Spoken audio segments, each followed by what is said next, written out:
He never expected to find love while fixing a computer.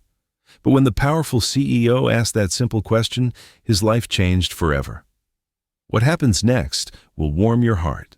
If you're enjoying this story, please hit that like button and subscribe to our channel for more heartwarming tales that remind us second chances at love can come when we least expect them. The first time James Mitchell saw Eliza Harrington's face, it was on a computer screen he wasn't supposed to be looking at. As an IT consultant juggling single fatherhood and a struggling business, he'd learned to keep his eyes on his own work. But sometimes life had other plans. "Dad, can I have pizza tonight?" 8-year-old Sophie's voice crackled through his phone as James navigated the sleek hallways of Harrington Enterprises, his worn messenger bag slung over his shoulder containing tools that had seen better days. "We had pizza last night, kiddo. How about I make that pasta you like when I get home?" He checked his watch. This emergency call would be his last job of the day, and the hefty rush fee would help with next month's rent. "I shouldn't be too late. Promise?" Sophie's voice held the weight of too many broken promises, too many nights when work had kept him away longer than expected. Cross my heart.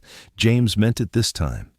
Ever since Melissa had walked out 3 years ago, leaving him with a 5-year-old daughter and a mountain of debt, he'd been trying to rebuild their life one day at a time. Some days were harder than others. The receptionist at Harrington Enterprises barely looked up as he approached. 42nd floor. Ms. Harrington's executive assistant will meet you. The elevator ride gave James time to wonder what kind of emergency required an after-hours house call from the CEO of one of the city's fastest-growing tech companies. Probably something simple that any intern could fix.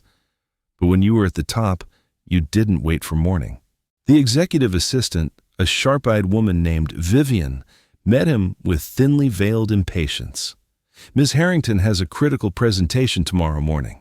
Her laptop crashed while she was finalizing it, and our IT department has already gone home.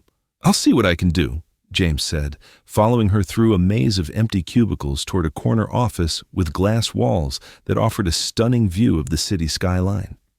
Eliza Harrington wasn't what he expected. In his mind, CEOs were stern-faced men in expensive suits or intimidating women with perfect hair and voices that could cut glass. But the woman who looked up from her desk seemed tired.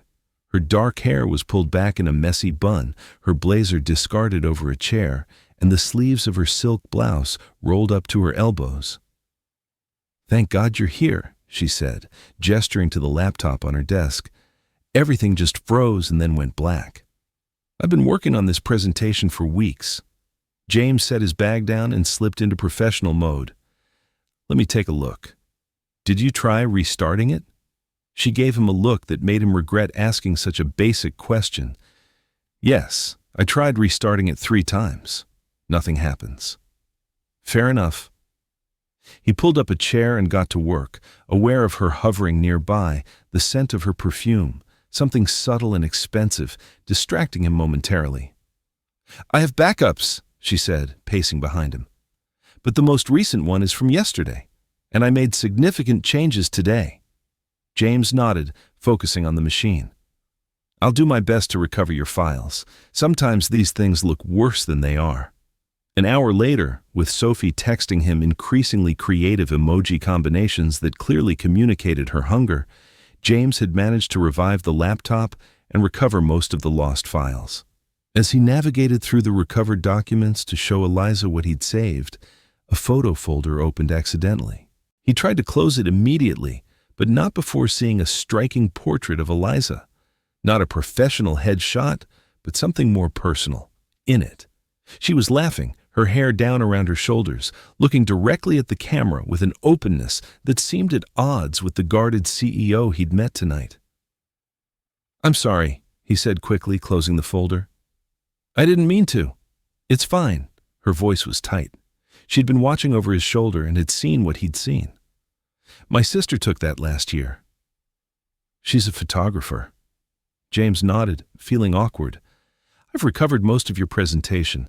There might be some formatting issues, but the content should be intact." Eliza leaned closer to look at the screen, her shoulder nearly touching his. For a moment, neither of them spoke, as she scrolled through the document. "You saved me," she said finally, relief evident in her voice. "Truly just doing my job." James began packing up his tools, aware that Sophie was waiting and that he'd already spent more time here than planned. Eliza was still looking at the screen, but something in her posture had changed. "That photo you saw," she began, then stopped. James paused, uncertain where this was going. "Am I pretty?" she asked suddenly, the question hanging in the air between them. The question caught him completely off guard. Here was a woman who ran a multi-million-dollar company asking him, a struggling IT consultant, if she was pretty. As if his opinion mattered, as if she didn't know.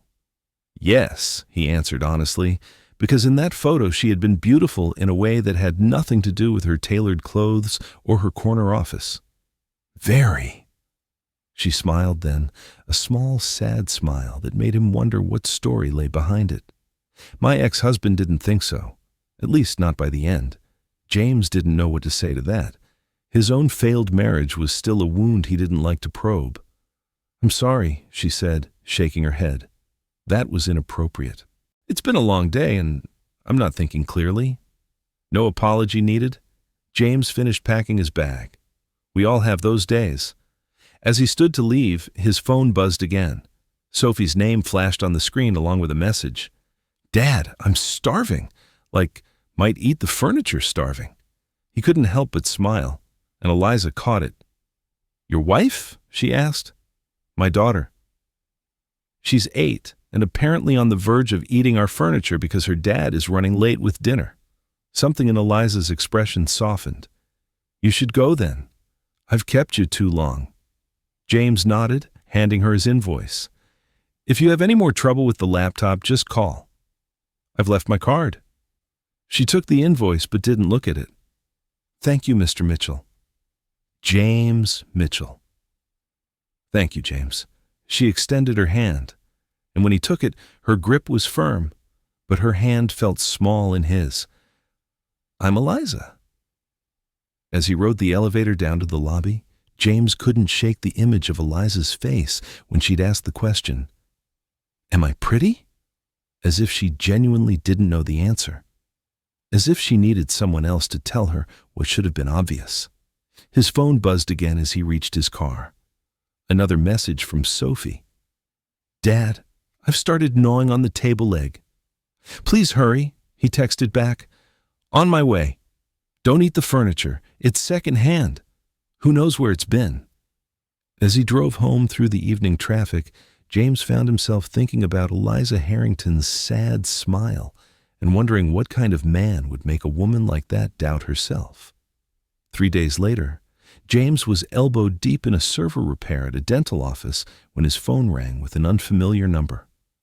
"Mitchell IT Services," he answered, wedging the phone between his ear and shoulder.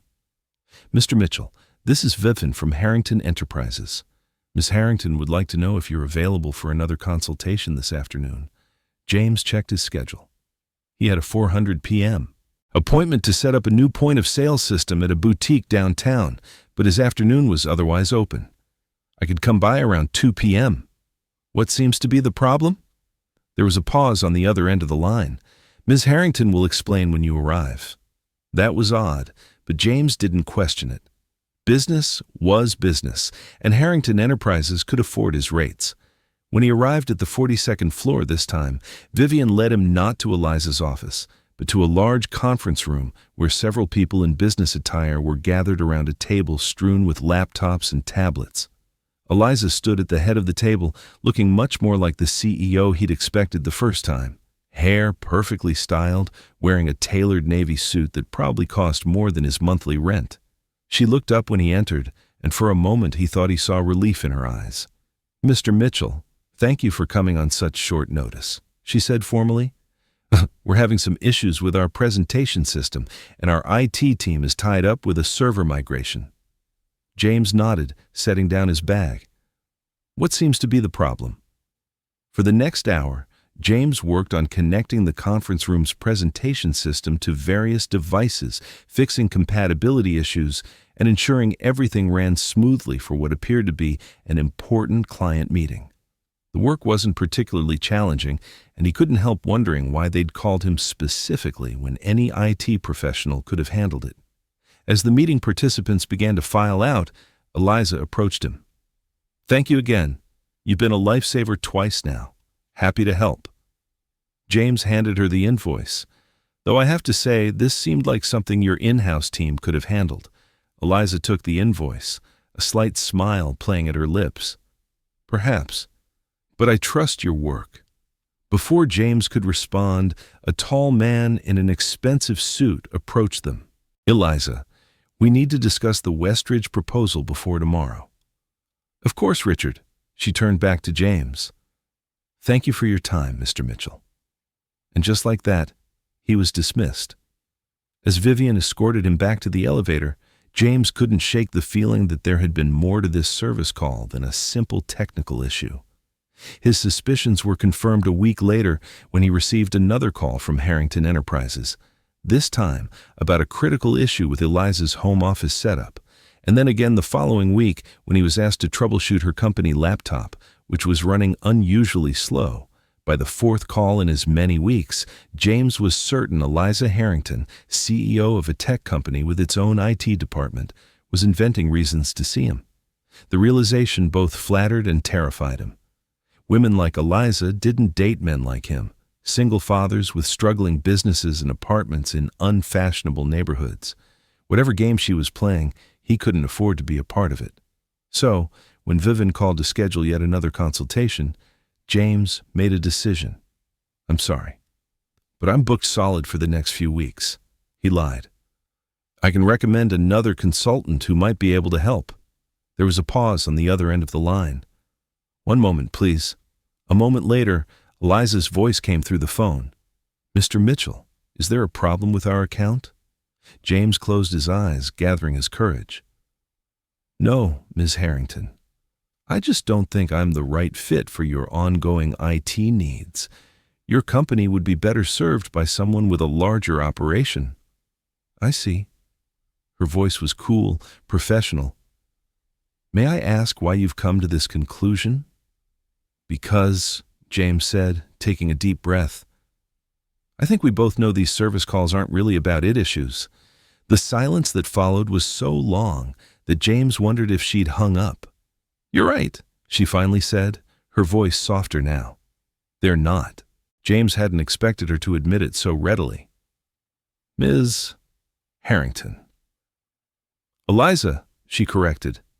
"Eliza," he conceded. "I'm flattered. But have dinner with me," she interrupted. "Just once. And if you still want to refer me to another IT consultant afterward, I'll respect that." James thought about all the reasons he should say no. The class difference, the professional boundaries, the fact that his life was complicated enough without adding a relationship with a high-powered CEO to the mix. But then he thought about her question that first night. "Am I pretty?" And the vulnerability behind it that had stayed with him. "I have a daughter," he said, as if she didn't already know.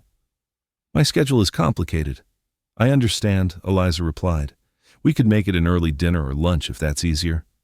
James found himself smiling despite his reservations. Dinner would be fine, but nothing fancy. "I don't own a suit that isn't at least 5 years old." "No suits required," she promised. "Tomorrow at 7. "Make it 6, James countered, thinking of Sophie's bedtime routine. "And I'll need to bring my daughter.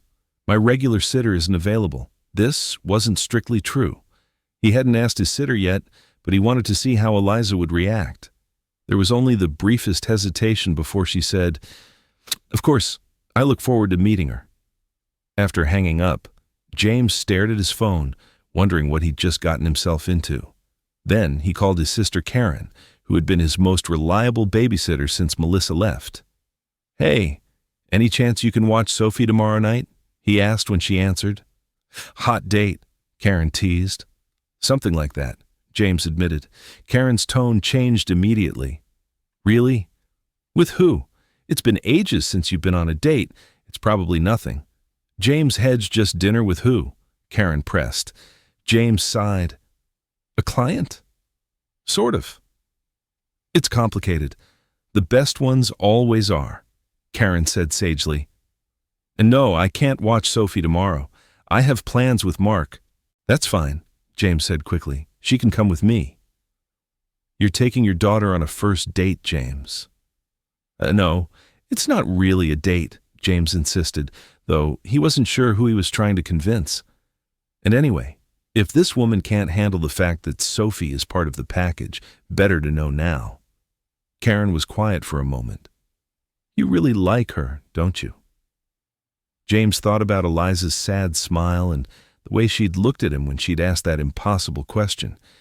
I don't know her well enough to like her yet, but I'm curious. Well, good luck, Karen said, and call me immediately afterward with all the details. The next evening, James found himself standing in front of his closet, trying to decide what to wear to a not-fancy dinner with a woman who probably owned clothes that cost more than his car. Dad, are you having a fashion crisis? Sophie asked from his doorway, already dressed in her favorite purple dress and leggings. Because you've been staring at those shirts for like 10 minutes. James laughed, running a hand through his hair. Just trying to look nice for our dinner out. Sophie flopped onto his bed. Is this lady your girlfriend? No, James said firmly. She's a client who's become a friend. Sophie looked skeptical. Is she nice? I think so, James said honestly. But that's part of why we're having dinner, to find out more about each other. Sophie nodded sagely. You should wear the blue shirt. Mom always said it matched your eyes. James hesitated. Sophie rarely mentioned Melissa these days, and when she did, it was usually with a mixture of anger and hurt that broke his heart. But there was no bitterness in her voice now, just the matter-of-fact observation of a child. The blue shirt it is, he said, pulling it from the hanger. They arrived at the restaurant, a mid-range Italian place James had suggested a few minutes early. James had half expected Eliza to change the venue to somewhere more upscale, but she'd agreed to his choice without comment. Is she here yet? Sophie asked, peering.